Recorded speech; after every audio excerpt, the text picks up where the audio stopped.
Olá, boa noite. Estamos começando a quarta edição do Hashtag Talks. Eu sou Ricardo Faria, jornalista, editor do blog do Faria e aluno da maior escola de formação política do Brasil, o Renova BR. O Hashtag é um espaço plural que visa propor discussões sobre as cidades. Semanalmente, iremos trazer as pessoas que possam contribuir com soluções inovadoras que colocam os cidadãos como prioridade no debate público. E hoje vamos discutir a qualidade nos atendimentos ao cidadão no cenário pós-Covid-19. Para participar dessa conversa, que está sendo transmitida ao vivo em nossas páginas no Facebook, estão os meus amigos de sempre, o analista de processos e projetos da Fundação Vanzolini, ele que é formado em sistemas de informação, certificado em metodologias de mapeamento de processos e atualmente faz MBA em gestão pública. Boa noite, Álvaro Jobal. Boa noite, Ricardo. Boa noite, Daniel. Obrigado pela presença. Boa noite, Pedro. E com ele, e também Pedro Neto, ele que é engenheiro civil, pós-graduando em tutoria em EAD, fundador da Neto Engenharia, atualmente participando de projetos entre áreas de construção civil, Lautec, educação e futuras oportunidades de alavancagem. Boa noite, Pedro. Boa noite, Ricardo. Boa noite, Álvaro. Boa noite, Daniel. E na edição de hoje, entrevistaremos o vereador em primeiro mandato na cidade de São Paulo, Daniel Ainberg. Daniel é autor de projetos de leis de grande importância, como a Política Municipal de Linguagem Simples. Foi secretário de Inovação e Tecnologia da Prefeitura de São Paulo entre 2017 e 2019.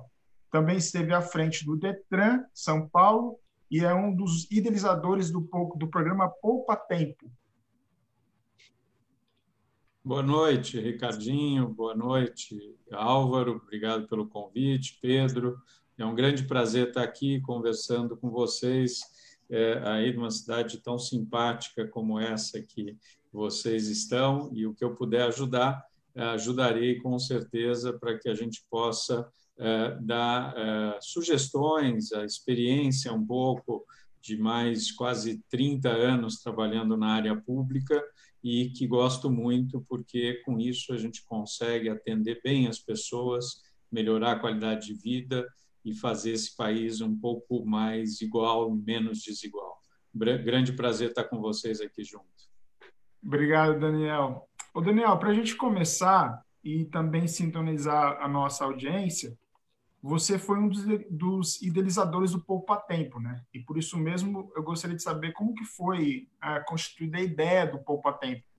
Afinal de contas, hoje é um dos maiores programas de serviços do mundo e tem uma aprovação que ultrapassa tipo 95% em várias unidades. E é um case de inovação do serviço público, né? Todas as pessoas que vão falar em algum momento sobre como tratar o cidadão, o case de sucesso é o Poupa Tempo. Como é que se deu esse processo? Como é que criou a ideia do Poupa Tempo? Então, além de idealizador, eu fui coordenador primeiro e depois superintendente por quase 10 anos, de 96 a 2006.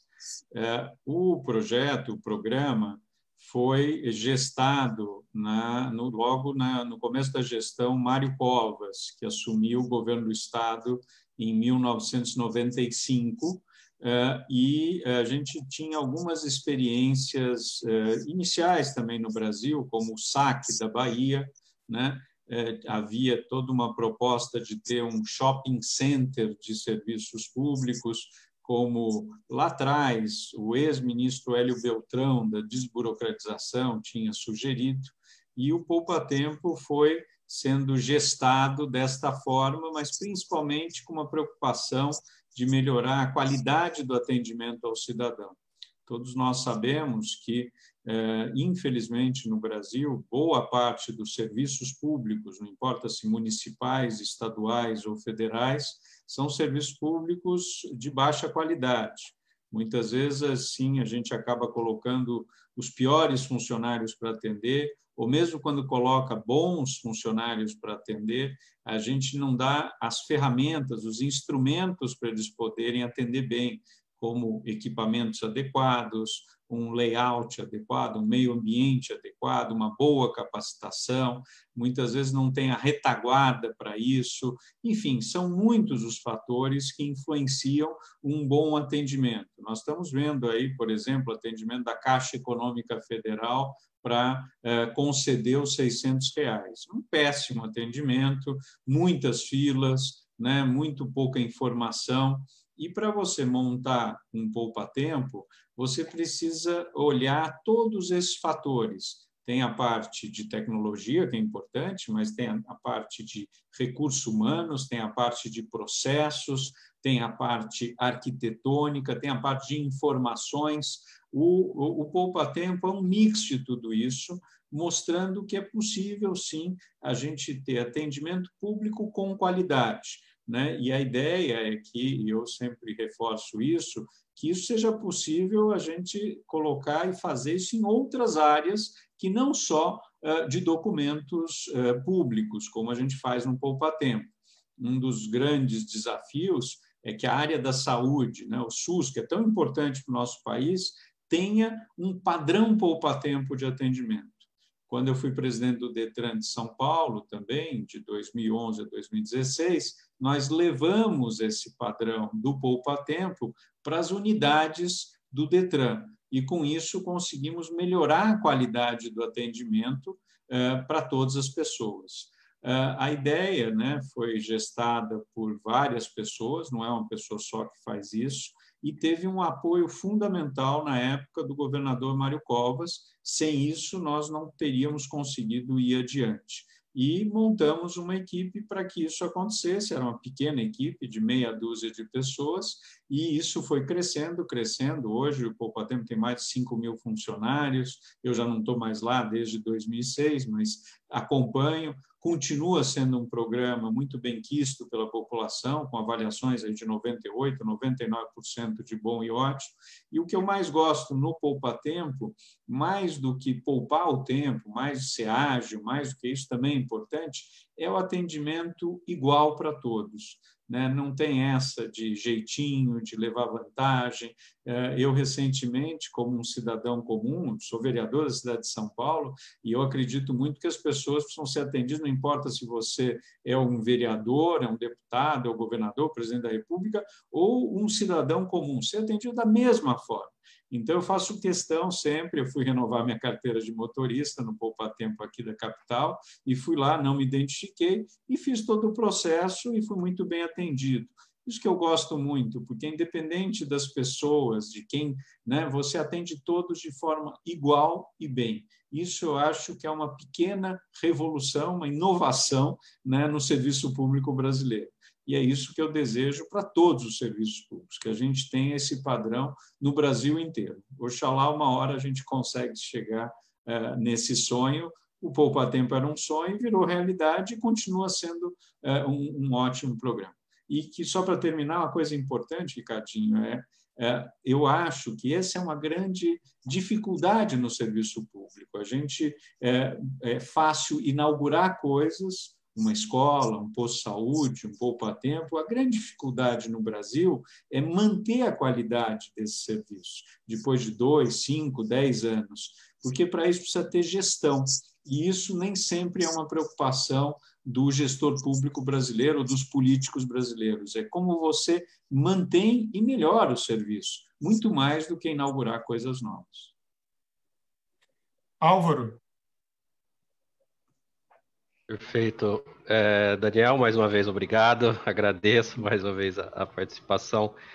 Só um comentário em relação mesmo ao poupa-tempo, e aí eu já faço minha pergunta, é que o poupa-tempo ali, ele surgiu no final dos anos 90, né, onde o momento ali da informatização da tecnologia, ele vinha sofrendo uma mutação, né, em que a informação passou a ser estratégica para o setor público, né, onde o cidadão tinha acesso, tinha mais informação do setor público, e o contrário também, né, a partir desse momento, o poder público ele tinha acesso ao cidadão, às demandas do cidadão ali no final dos anos 90. Sim, sim. A gente criou esse cenário ali, e mesmo como você falou, com limitações que existem no governo, regras, orçamentos, foi possível implantar um programa muito interessante. Foi visionário, né, no final dos anos 90, diante da transformação da informação, soube aproveitar muito bem isso.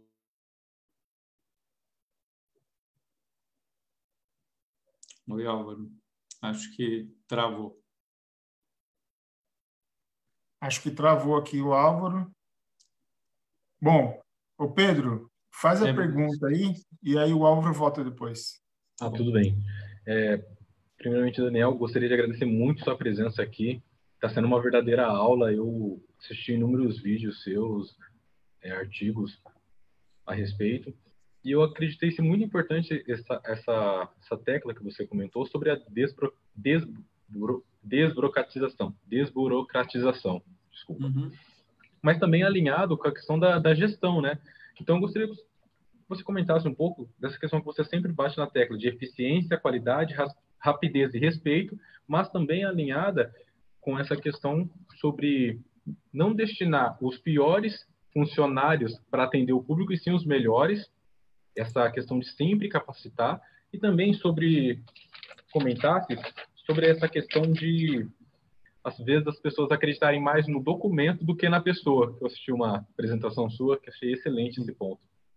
Então, eu sempre fui um grande defensor de como é que a gente melhora os serviços públicos, né? E não só os públicos, a gente precisa dizer que também os privados, boa parte dos serviços privados, nem todos têm um padrão de qualidade. Não vou citar aqui, mas o grande desafio é como é que a gente consegue fazer isso para quê? Para a gente ter mais qualidade de vida, para que a gente possa usar o nosso tempo para fazer outras coisas, para ficar com a família, para fazer esporte, para descansar. Então, se a gente perde menos tempo com os serviços públicos, o serviço público hoje, né, na época não tinha isso, mas hoje tem condições de ter muito mais já informações sobre a vida das pessoas e se antecipar, de ser mais proativo. Vou dar um exemplo que eu fiz no Detran, que eu outro dia também recebi da Polícia Federal, fiquei muito feliz. No Detran, a gente implantou um serviço para a renovação da carteira de motorista, na época, mandando primeiro uma carta, depois um SMS, lembrando o cidadão que ele precisa renovar a carteira. A gente esquece disso, de 5 em 5 anos, a gente precisa renovar a carteira. E ninguém lembra. Você lembra quando você tem que renovar a sua? Eu não lembro.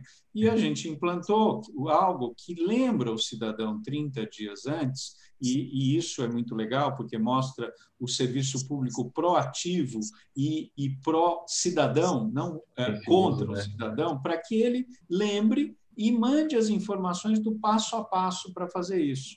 A Polícia Federal me mandou também, olha, teu passaporte vai vencer, você precisa renovar, faz assim, assim, e você renova. Isso é muito legal, porque mostra que o serviço público, as informações que ele tem, muito mais do que multar, fiscalizar, coibir coisas, ele está do lado do cidadão e está atendendo bem o cidadão. Então, isso é muito importante.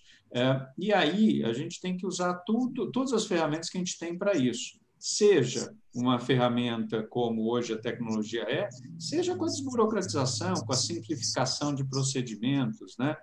Por que a gente precisa complicar a vida das pessoas se dá para simplificar? Então, é isso que eu sempre defendi, e o nome não importa, se é Poupa Tempo, se é no Detran, se é outro serviço público. Eu sempre fico pensando como é que a gente faz para que as coisas sejam mais rápidas, mais simples, mais transparentes para as pessoas, para que elas, com isso, consigam resolver a vida delas. O projeto de lei que a gente aprovou há pouco na Câmara Municipal, que é a linguagem simples, é nessa linha. Nada melhor do que ter uma linguagem acessível, clara, transparente para as pessoas, para que elas entendam o que a gente está falando. e principalmente a população mais vulnerável, que essa tem mais dificuldade. Não adianta eu receber a multa e eu não entendo como é que eu tenho que pagar a multa. Não adianta nada eu dar informação, e uma informação cheia de siglas, né? Ou cheia de nomes que ninguém entende. Então, é isso que nós precisamos o tempo todo estar preocupados, e o foco, isso eu acho que é muito importante, tem que ser o cidadão.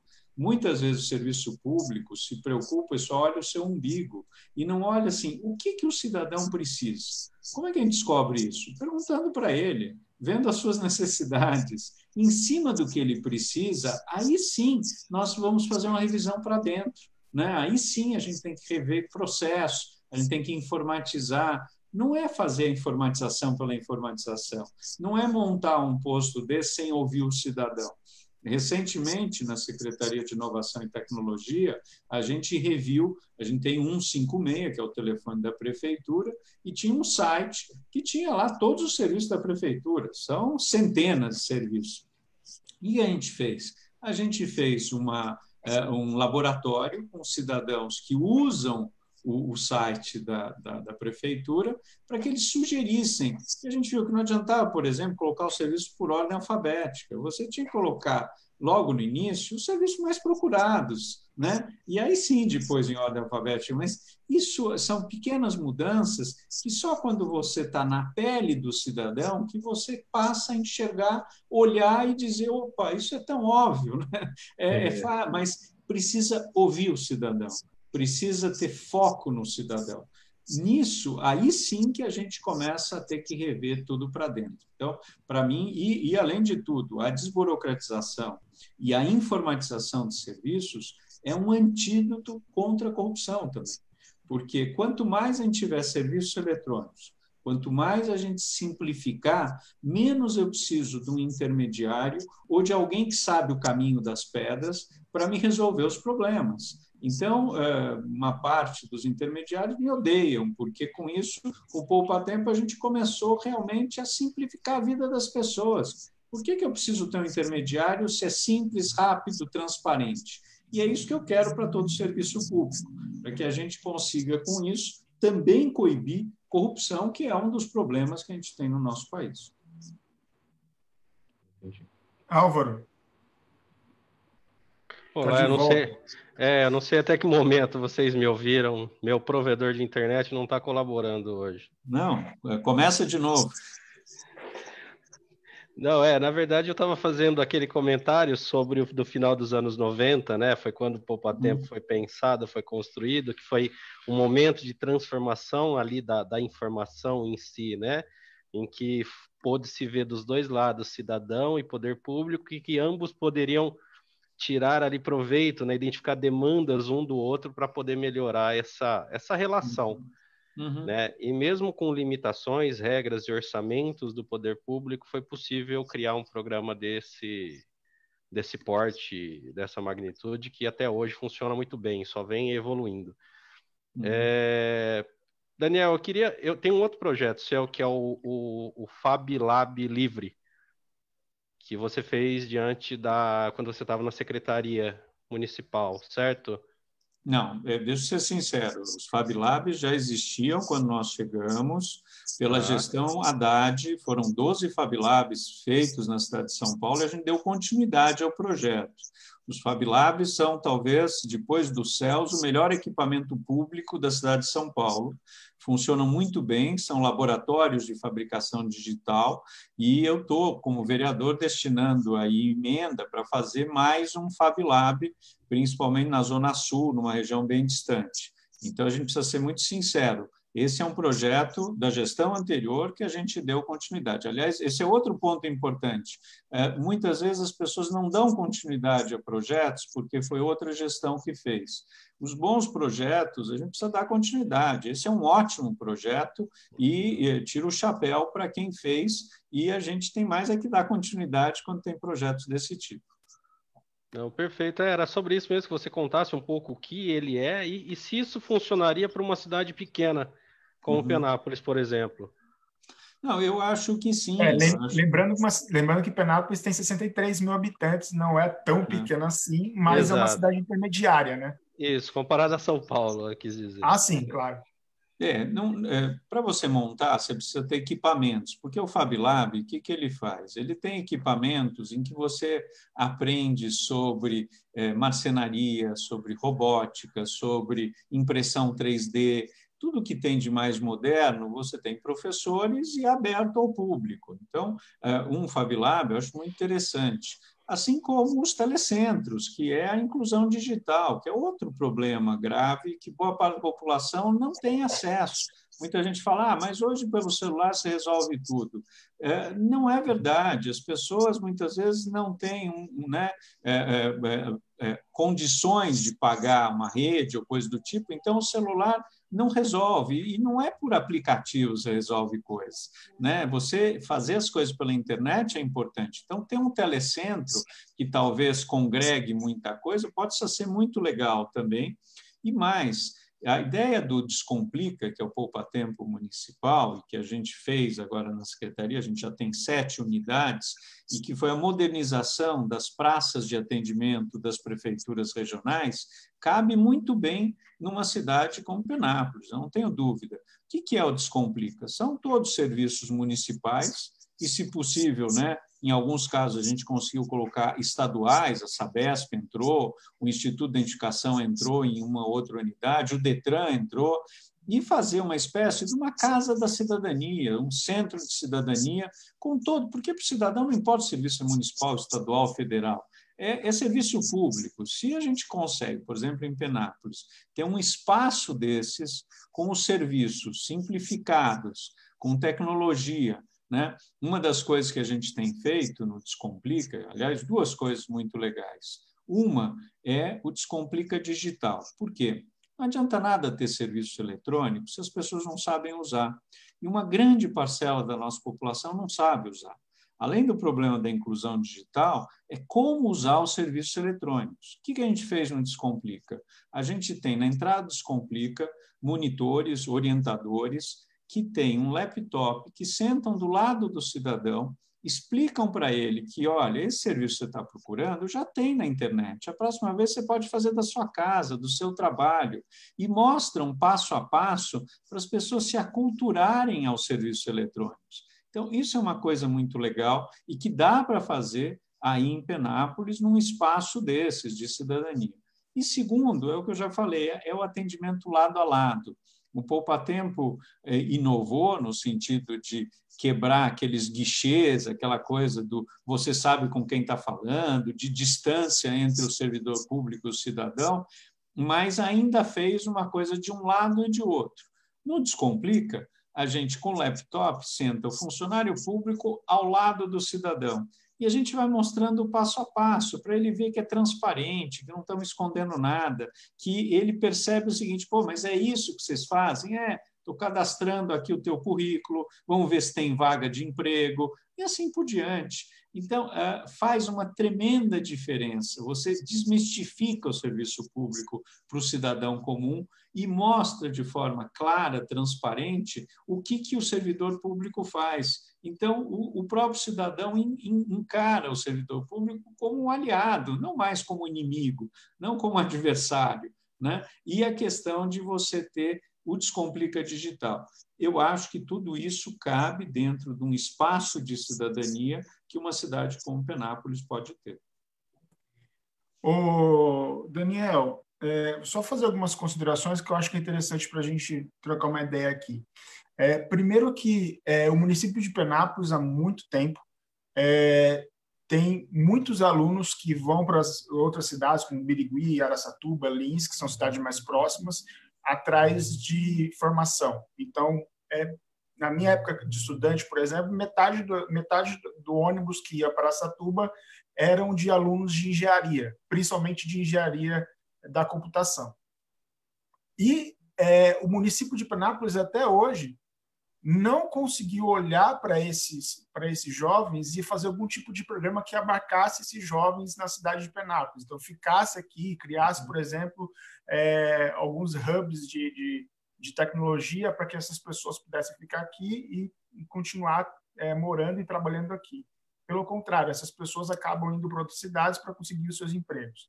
Isso é uma consideração que eu gostaria de fazer. A segunda coisa é, aqui nós tivemos uma discussão há coisa de uns 8 anos, há uns 8 anos, sobre a implantação de uma ouvidoria municipal. E os vereadores não queriam ouvidoria municipal porque eles diziam que eles eram a voz do povo. Então, essa dissonância, né, essa questão de que não, nós somos representantes, então nós somos a voz, tal, e não precisa ter uma ouvidoria. E aí você vem, e aí eu até peguei essa frase do seu site, que é: a burocracia é inimiga do serviço público de qualidade, favorece a corrupção e, o pior, dificulta a vida das pessoas. E aí eu quero por esse caminho, dificultar a vida das pessoas. E aí isso você disse quando fez o Empreenda Fácil, que diminuiu o tempo de 128 dias, em média, para uma empresa e baixou para 7 dias. Aqui em Penápolis, eu fiz uma pesquisa rápida, está em torno de 30 a 45 dias. Como que a gente mobiliza o poder público, os atores políticos, para que possa convencer essas pessoas a fazer um produto de qualidade que tenha como centro as pessoas, os empreendedores? Porque tem uma dificuldade muito grande dos políticos entender esse processo de que o cidadão é o centro da política pública, né? Bom, são várias questões que você colocou. Vamos tentar tratar cada uma delas, são coisas diferentes. Primeiro ponto, questão da burocracia. Tem uma parte da burocracia que é necessária, não dá simplesmente para acabar com a burocracia. Quando eu falo da burocracia, é o lado ruim da burocracia, quando a gente exige coisas a mais do que precisa. Veja, quando eu estava no Detran, uma das coisas que se exigia era um comprovante, por exemplo, de residência. Pô, tá bom, tem gente que não tem comprovante, não dá para ele declarar sob as penas da lei na frente de um funcionário público que ele mora no lugar tal. Isso é atacar e tentar combater aquilo que a gente chama de burocracia no sentido pior da palavra. Agora, tem outra parte da burocracia que é preciso para você poder fazer os trâmites legais de uma série de coisas. Então, só separar as duas coisas.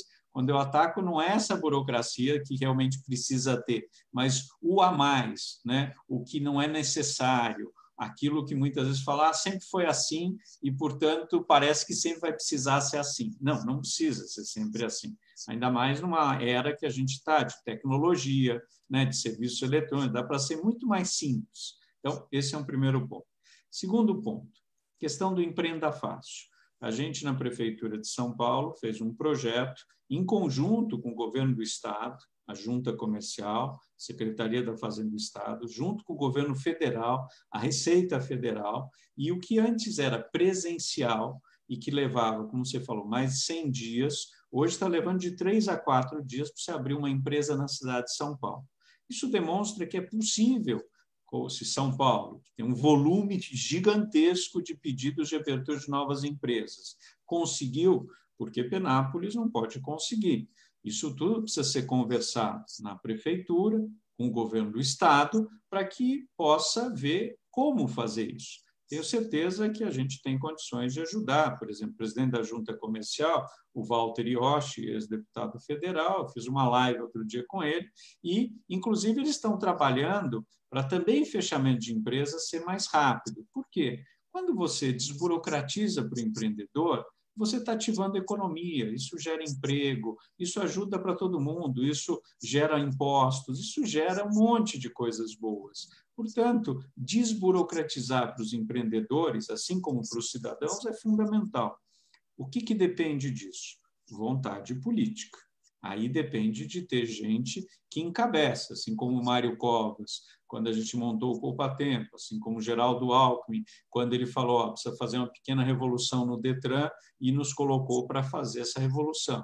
Se não tem alguém que de cima diz isso é prioridade, fica difícil. Como é que os políticos muitas vezes encaram isso? Quem tem visão percebe que isso, além de dar voto lá na frente, ajuda a economia a andar melhor, ajuda o cidadão a perceber que, de fato, o poder público está do lado dele. Ou seja, hoje, o Poupa Tempo, o novo Detran, o Descomplica, o Empreenda Fácil, são ativos que, na mão de políticos que têm visão, dá para fazer, porque eles olham e dizem, olha, isso é fundamental para o meu mandato, mas precisa ter a vontade política, seja do prefeito, né? Em geral, o ideal prefeito, dos secretários e de vereadores que apoiem projetos como esse. Então, isso é uma terceira coisa. E a última, que você logo estava falando, a questão de sair os melhores talentos, isso depende muito de você dar condições para esses talentos ou voltarem ou ficarem no município, né? Muitas vezes, abrir startups e ter espaço para isso ajuda, né? Você ter universidades ajuda, você ter o ensino técnico, né? Ajuda. Agora, tudo isso também depende de uma conversa sempre do município, do prefeito, com o governador, para ver de que forma que Penápolis pode também se tornar um centro de inovação, um centro com laboratórios, enfim, tudo isso depende muito disso para que, de fato, as pessoas fiquem. Elas vão atrás de onde as oportunidades aparecem, né? Então, se Penápolis tiver oportunidades dessas, elas conseguem permanecer ou mesmo indo estudar fora, depois voltar. Senão, não tem como fazer, né, cara? Sem dúvida. Bom, nós temos mais uns 10 minutos, então preciso que o Pedro e o Álvaro sejam bem rápidos. Pedro? Daniel, eu queria fazer uma pergunta para você, que é sociólogo, antropólogo, em relação a esse novo normal que é o termo que está sendo utilizado, né? Como que você vê essa relação com o atendimento nesse momento? Como que vai ser essa relação de atendimento que é um 360 que está fazendo, né? Isso é uma coisa muito inovadora. Primeiro, muito difícil a gente saber o que vai acontecer daqui para frente. Eu não tenho bola de cristal, mas uma coisa que a gente percebe é que o normal não é mais normal e que a gente vai ter um novo normal. Isso tem lados bons e tem lados ruins, né? O lado bom, por exemplo, é que a gente está conseguindo, com isso, adiantar, agilizar muito a entrada em operação de uma série de novas tecnologias, internet das coisas, inteligência artificial, blockchain, e assim por diante. Isso tudo incentivou que as coisas aconteçam muito mais rápido em termos de tecnologia.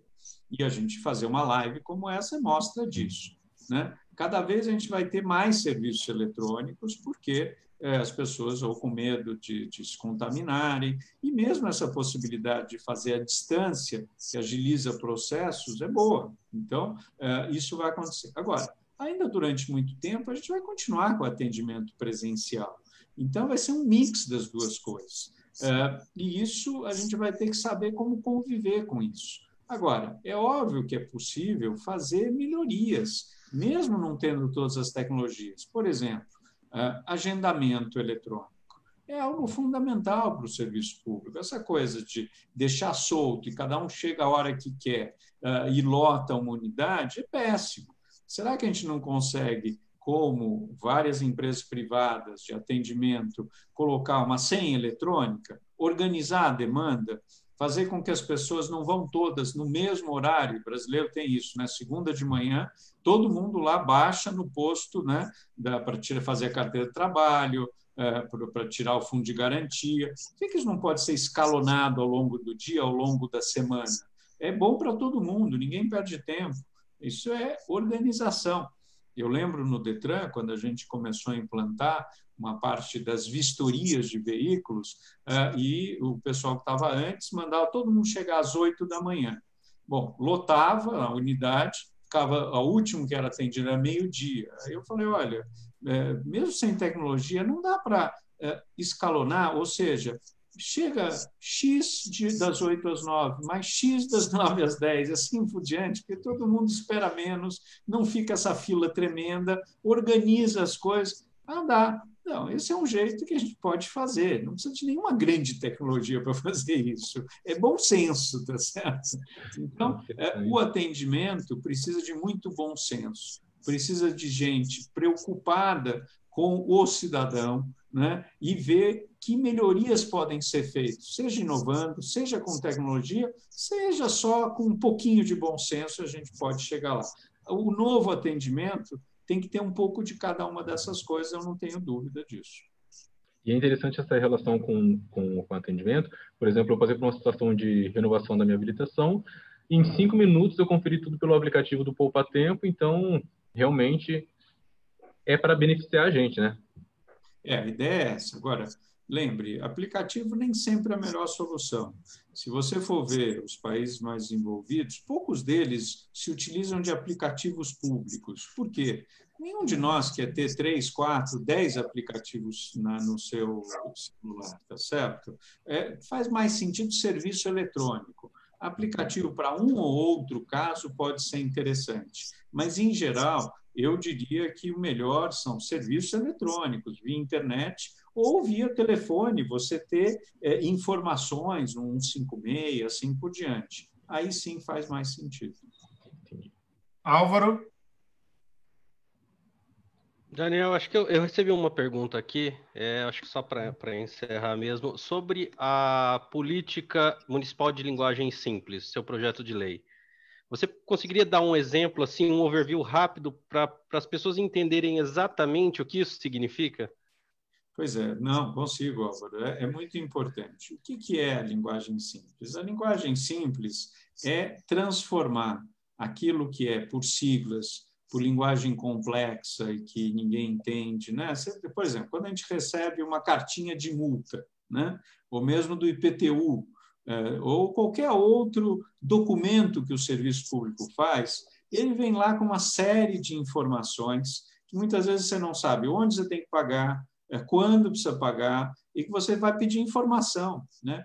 Linguagem simples é transformar isso numa linguagem acessível, né? Às pessoas. Você pega, por exemplo, procuradores municipais, tem uma enorme dificuldade de falar em linguagem simples. São aqueles rococós, aqueles nomes complicados. Ou seja, isso afasta uma parte da população que não entende quando essa linguagem é muito complexa. O que nós estamos dizendo é o seguinte: é possível e é importante que a gente tenha uma linguagem mais transparente, mais clara, mais acessível à população. E o serviço público pode fazer isso. Para isso, precisa capacitar os funcionários, para isso, precisa fazer laboratórios e mudar para ver que linguagem é mais acessível. E a gente tem N exemplos. Os Estados Unidos tem isso, a Colômbia transformou isso num programa nacional e tem sido bom, porque isso reduz custos, isso melhora a relação com o cidadão, isso transforma a administração pública, e é isso que a gente quer que aconteça. Agora, não é da noite para o dia, isso leva tempo, e isso depende de envolvimento do executivo, do legislativo e muitas vezes da própria população, né, que possa mostrar e dizer: opa, isso daqui resolve mais a minha vida do que o que tinha antes. Aliás, o envolvimento da população para a manutenção do poupa-tempo é fundamental. Hoje ninguém diz: vou acabar com o poupa-tempo. Por quê? Porque a população deu um respaldo, um retorno de que funciona. O que funciona, as pessoas querem que continue, tá certo? Mas a gente ainda tem alguns minutinhos, eu consigo até 18h45 ficar com vocês. Se tiverem aí mais umas 2 perguntas, acho que dá tempo. Maravilha.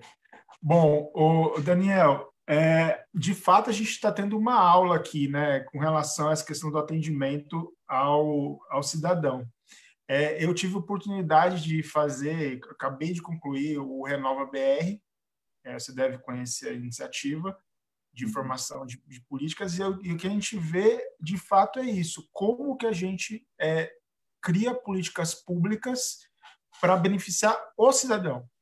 Uhum. Né? E aí a gente está vendo exemplos aqui do Empreenda Fácil, do Descomplica? Descomplica. Descomplica. É o Poupa-Tempo Municipal. O Poupa-Tempo Municipal, né? O Descomplica. E tantas iniciativas.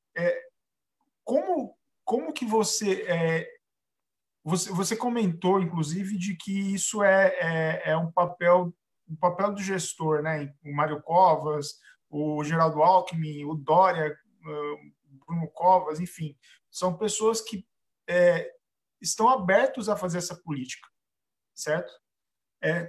como que a gente consegue, mesmo estando fora da política institucional, ou sendo secretário, ou sendo coordenador, ou sendo vereador, tal, prefeito, como que a gente consegue, enquanto cidadão, estimular isso nos governos? Porque, de fato, é necessário, não só em Penápolis, mas em boa parte das cidades do estado, do país. Com certeza. Não, um dos jeitos, precisa ter uma ouvidoria para isso, não tenho dúvida, tá? Para que a gente estimule esse tipo de coisa. Eu sou totalmente favorável. Aliás, criei a ouvidoria do Detran, que não existia. Eu acho que vereador é importante, eu sou vereador, mas as críticas, as sugestões, tem que ter lá um órgão que recebe, que trata isso, é do executivo, sim, né? E o legislativo é um outro papel, que é de fiscalizar. É importante também, mas o executivo tem que ter esse órgão que é uma ouvidoria.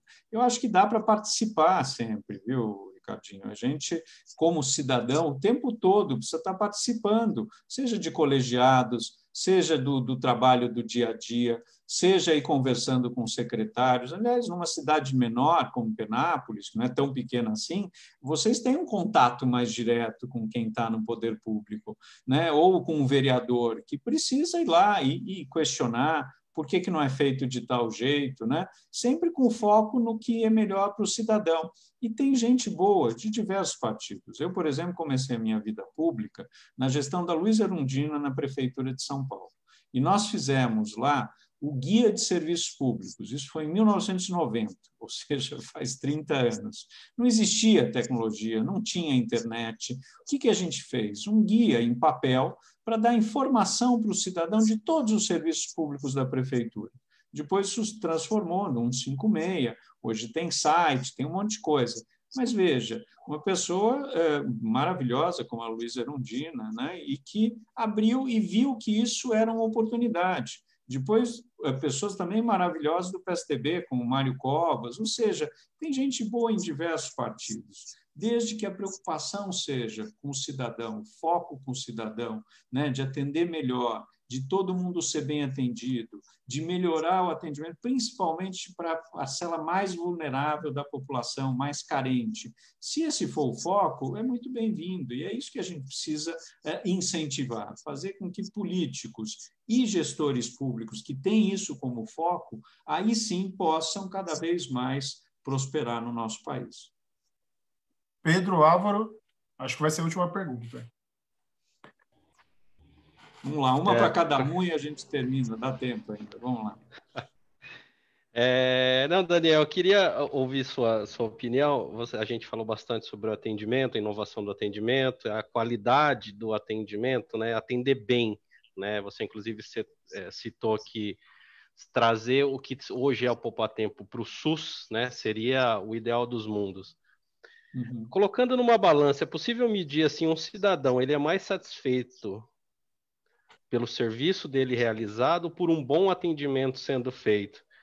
Porque eu já presenciei casos em que o atendimento demorou mais do que deveria, o tempo estava excedendo, o documento não estava pronto, mas ele estava sendo muito bem atendido. Então, ele se manteve bem e ele avaliou muito bem o atendimento. É uma boa pergunta. O ideal são as duas coisas juntas, né, Álvaro? Acho que todo mundo quer ser bem atendido e resolver o problema. Agora, é muito importante, e a gente já percebeu isso no Poupatempo, e antes disso, depois disso, no Detran, no Descomplica, que a qualidade do atendimento faz com que o cidadão olhe. Se você tem um funcionário preocupado com o cidadão e dando informação para ele, dizendo, olha, está demorando um pouco mais por isso, isso, isso. Ou mesmo, teu documento não vai ficar pronto hoje por esses motivos. Isso é ser transparente, é mostrar para o cidadão e ele entende. O que ele não entende é quando a gente não dá informação nenhuma, quando a gente trata mal ele de qualquer jeito, quando a gente mente para ele, diz que vai ficar pronto numa hora e não fica. Essas coisas que o cidadão não gosta. Pra vocês terem uma ideia, o governo do Canadá tem uma faculdade de atendimento ao cidadão. Tão importante é a questão lá. E em vários outros países. A preocupação é essa, é com o cidadão. como fazer esse cidadão, de fato, eu não tenho problema nenhum de pagar impostos se eu vejo que os impostos estão sendo bem usados. Então, aqui no Brasil, se a gente tiver todos os serviços públicos no padrão poupa-tempo, eu não tenho dúvida que as pessoas olhem e dizem, eu pago com gosto, desde que quando eu vou ser atendido no INSS, na Caixa Econômica, no SUS, em qualquer serviço, eu tenha funcionários que me atendam bem, eu tenha computadores que funcionam, links da internet, uma boa comunicação visual, um espaço adequado, um ambiente adequado para isso e vários outros itens. Esse é o padrão poupa-tempo que a gente chama, é um padrão de qualidade. É isso que a gente quer em todo o serviço público. Agora, é óbvio que, muitas vezes, a qualidade do atendimento até se sobrepõe à necessidade de o documento sair super rapidamente. Lógico que eu quero que ele saia rápido, mas se eu tenho clareza do que está acontecendo, eu entendo e continuo dando uma nota muito boa para o atendimento que estão me fazendo. Pedro? Daniel, nessa questão do objetivo é atender o cidadão e não seguir o procedimento, na sua opinião, onde teve mais resistência? Foi no envolvimento com diversos setores, foi na questão de orçamento, ou foi na questão de integração entre servidores públicos? Olha, são vários problemas, desde a integração de sistemas, de bancos de dados, também na questão de finanças, também na questão de mudar todo o modelo. Agora, eu acho que o mais complicado não é nada disso. Tudo isso é difícil. O mais difícil é mudar a cabeça das pessoas, é fazer com que as pessoas entendam que a prioridade é o cidadão, e que a retaguarda a gente faz depois, ou a gente muda de outro jeito. E não é só o servidor público, é o cidadão também mudar. Porque muitas vezes o cidadão chega com raiva, irritado, e não consegue entender qual é o processo. E a gente não consegue explicar. Então, mudar a cultura das pessoas, e eu que sou sociólogo, antropólogo, eu acho que é a coisa mais difícil, é mudar a cabeça de como as pessoas pensam, ou aquilo que eu falo sempre foi feito assim, por isso que continua sendo feito assim. Tá bom, mas não dá para mudar, não dá para ser diferente, não dá para ser mais rápido, não dá para ser mais igual para todo mundo. É isso que é, muitas vezes, muito difícil. As pessoas entenderem que tem uma fila e que não pode furar a fila, né? Que o funcionário não pode ficar falando, você sabe com quem está falando, né? Que não tenha esse jeitinho, né? Porque eu conheço o fulano. Até hoje, o que tem de gente que me liga perguntando, bom, como faz para eu resolver o meu problema do Detran ou do Poupa-Tempo? Eu falei, simples, vai lá. Não tem essa. E eu deixava muito claro para as pessoas que trabalhavam no Poupa-Tempo e no Detran comigo, se alguém chegar e dizer que é meu amigo, você coloca no final da fila, explica para ele direitinho e vai ser atendido como qualquer outra pessoa, entendeu? Não faz o menor sentido. Esse país que a gente tem tantos privilégios, a gente ter um serviço público bom, que funcione, é fundamental, é uma revolução. E é isso que as pessoas muitas não conseguem entender. Acham que, eu conheço fulano ou beltrano, dá para fazer diferente. Dá para fazer para todo mundo diferente, né? Eu cito sempre, quando eu faço as minhas apresentações, um exemplo. Eu estava um dia com a família, a gente indo para o litoral, e parou o trânsito, tá certo? E aí a gente começa um monte de carro passando pelo acostamento. Meu filho, na época, tinha 5, 6 anos, falou, pai, mas vai, por que você não vai? Eu não vou porque está errado, filho. Não dá. A gente, mas vai demorar. Sim, mas vai demorar para todos. Né? E por que eles estão fazendo? Porque esses caras querem levar vantagem. Esses caras não percebem que é um problema coletivo. Né? Aí, uma hora, parou a fila do acostamento, baixamos o vidro, meu filho falou, por que você faz isso, meu cidadão? Por que você passa do jeito errado? O cara não sabe nem responder. O brasileiro é isso, ele quer levar vantagem algumas vezes. Por que a gente não tenta achar solução coletiva? Por que a gente não muda os processos e pensa em todos? E só fica pensando no seu interesse, no que eu vou atrasar. Todo mundo tem pressa, todo mundo quer um documento. Por que a gente não pensa junto como é que a gente acha boas soluções? Agora, isso é mudar a cultura, isso é mudar a cabeça das pessoas. Não é simples, né? As pessoas precisam entender que não adianta passar pelo acostamento. A gente precisa ver por que está demorando tanto e pensar numa solução coletiva. Isso é o mais importante, né? Enfim, mas vocês entenderam, não é simples essa mudança. É uma mudança cultural, né? Espero que, aos poucos, até com essa pandemia, cada um de nós entenda que ou a gente sai disso juntos e a gente pensa em soluções coletivas, ajudando uns aos outros, ou a gente não sai, né? Então, isso é muito importante. No serviço público, a gente precisa ter essa noção e precisa ter gestores públicos que encampem uma solução como essa, a importância de ter soluções conjuntas, solidárias, né? Que pensem em todos. É isso. A gente teve uma aula hoje com o Daniel Weinberg aqui. Eu queria agradecer demais a presença do Daniel e dar um tchau aí ao coletivo para o Pedro, para o Álvaro, e agradecer, então, a presença do Daniel. Obrigado, Daniel. Imagina, um grande prazer, Ricardinho, Álvaro, Pedro, um grande abraço para Penápolis, para a cidade maravilhosa. Espero que vocês cada vez mais tenham bons políticos, bons gestores públicos. O que eu puder ajudar, estou à disposição. E vamos sair dessa pandemia e vamos sair melhores, pensando mais no coletivo, em todos nós juntos, do que a gente entrou, não tenho dúvida. Um forte abraço, bom final de semana para todo mundo. Valeu, gente. Até mais. Um abraço. Obrigado. Abraço. Tchau, tchau. Tchau.